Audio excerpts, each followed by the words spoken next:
আসসালামু আলাইকুম ওয়া রাহমাতুল্লাহ।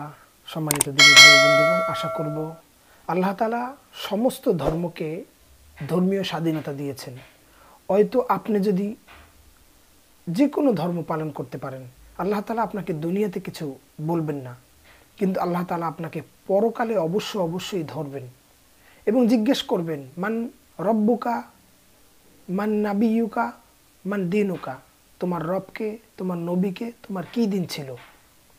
কিন্তু আপনাকে এই দুনিয়াতে কিছুই বলবেন না। আল্লাহ তাআলা কোরআনের মধ্যে বলেছেন ধর্মীয় স্বাধীনতার ব্যাপারে। দেখেন আল্লাহ তাআলা কি বলে, ইন্না হাদাইনাহু সাবিলা ইম্মা শাকিরা ওয়া ইম্মা কাফুরা।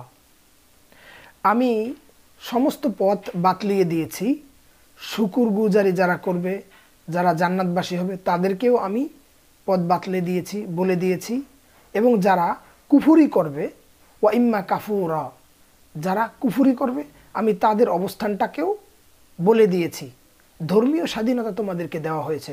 তোমরা চিন্তা করে, প্রত্যেকটি বিষয়কে চিন্তা করে তোমরা তোমাদের ধর্মীয় বিষয়গুলোকে তোমরা মানবে। এবং মনে রাখো, একমাত্র ইসলাম ধর্ম শ্রেষ্ঠ ধর্ম। আল্লাহ তাআলা বলছেন, ইন্না দীনা ইনদাল্লাহিল ইসলাম। ইসলামই আমার মনোনীত ধর্ম। আমি মানব জাতির জন্য ইসলাম ধর্মই পছন্দ করেছি। আল্লাহ তাআলা অন্য আয়াতে কালিমার মধ্যে ইরশাদ করেন, ফারিকুন ফিল জান্নাতি ওয়া ফারিকুন ফিস সাঈর। কিয়ামতের দিন দুইটি বিষয় হবে। যেমন এই বিষয়টি দুনিয়াতেও, যে একটা পথ জান্নাতের দিকে রয়েছে আর একটা পথ জাহান্নামের দিকে রয়েছে। তো এখন আমাদের এটা চিন্তা করা উচিত যে আমরা কি জান্নাতের দিকে যাচ্ছি নাকি জাহান্নামের দিকে যাচ্ছি। তো আমাদের এই বিষয়টাকে খুবই গুরুত্বের সাথে দেখা উচিত। আমরা কোন পথে যাচ্ছি, আমাদের জীবন আদর্শের সাথে কোরআনের সাথে কি মিল আছে কিনা, আমাদের জীবন আদর্শের সাথে আল্লাহর রসুলের আদর্শে মিল আছে কিনা, নাকি আমরা আমাদের শাশ্বত এই সত্যের বাণীকে ভুলে আমরা অন্যদিকে চলে যাচ্ছি কিনা। তো এই জন্য আল্লাহ তাআলা আপনাকে এই দুনিয়াতে কিচ্ছু বলবেন না। আল্লাহ তাআলা আপনাকে বলবেন কিয়ামতের ময়দানে। আল্লাহ তাআলা আপনাকে সেখানে ধরবেন এবং জিজ্ঞেস করবেন, তোমার ইসলাম কি ছিল, তোমার ধর্ম কি ছিল, তোমার রসুল কে ছিল, তোমার নেতা কে ছিল। যখন দেখা যাবে যে আমার রসুল ছিল আল্লাহর নবী সাল্লাল্লাহু আলাইহি সাল্লাম, আমার নেতা ছিল আল্লাহ রসুল সাল্লাল্লাহু আলাইহি সাল্লাম, আমার রব ছিল আল্লাহ, তখন আমি মুক্তি পেয়ে যাব। এবং যখন দেখা যাবে যে তারা মূর্তি পূজা করত এবং মানুষকে খোদা মানত, পাহাড় পূজা করত, তখন তাদের আর কোনো অবস্থানকেই গ্রহণ করা হবে না। তাদেরকে চিরন্তন জাহান্নামে দিবে আল্লাহ তাআলা এবং এ থেকে কেউ বাঁচতে পারবে না। এটাই তার জন্য আবাসস্থল।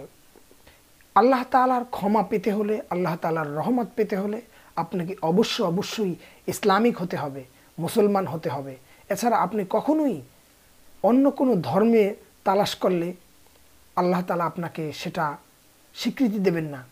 আল্লাহ তাআলা অন্য আয়াতে কালিমার মধ্যে বলছেন, ওমাই ইয়াবতাগি গায়রাল ইসলামি দীনান ফালাই ইউকবালা মিনহু ওয়া হুয়া ফিল আখিরাতি মিনাল খাসিরিন।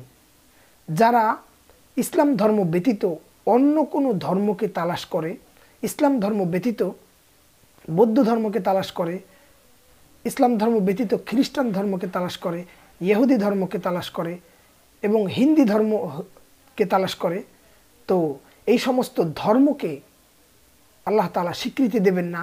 এবং এই সমস্ত মানুষ যারা অনুসারী ছিল, হিন্দু, বৌদ্ধ, খ্রিস্টান, ইহুদি, তাদের সবাইকে আল্লাহ সুবহানাহু ওয়া তাআলা জাহান্নামে দিবেন।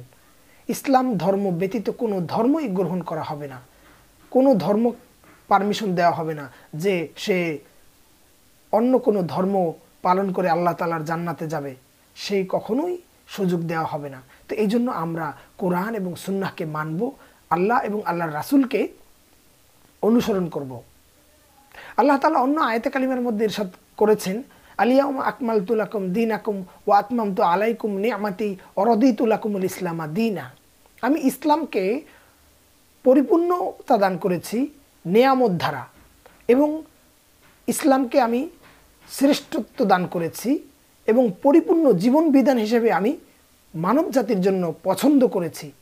তো এই মানব জাতির জন্য যে আল্লাহ তাআলা পছন্দ করেছেন, এই মানব জাতির ধর্ম এবং ইসলামকে পালন করেই আপনাকে পরকালে যেতে হবে, না হলে আপনার কোনো নিস্তার নাই। আল্লাহ তাআলা বলেছেন অন্য আয়াতে কারিমার মধ্যে, ওমাই ইয়াশরি নাফসাহু ইবতিগা মারদাতিল্লাহ। আল্লাহ তাআলা অন্য আয়াতে কারিমার মধ্যে ইরশাদ করেছেন, ইন্নাহু মান ইউশরিক বিল্লাহ ফাকাদ হাররামাল্লাহু আলাইহিল জান্নাহ ওয়া মাওয়াহুন নার ওয়া মা লিয-যালিমিনা মিন আনসার। যারা শিরক করবে তাদের আবাসস্থল হবে জাহান্নাম, তাদের জন্য কোনো সাহায্যকারী থাকবে না, তাদের জন্য জাহান্নামের আগুনই আবাসস্থল হবে, তাদের জন্য জান্নাত হারাম হবে।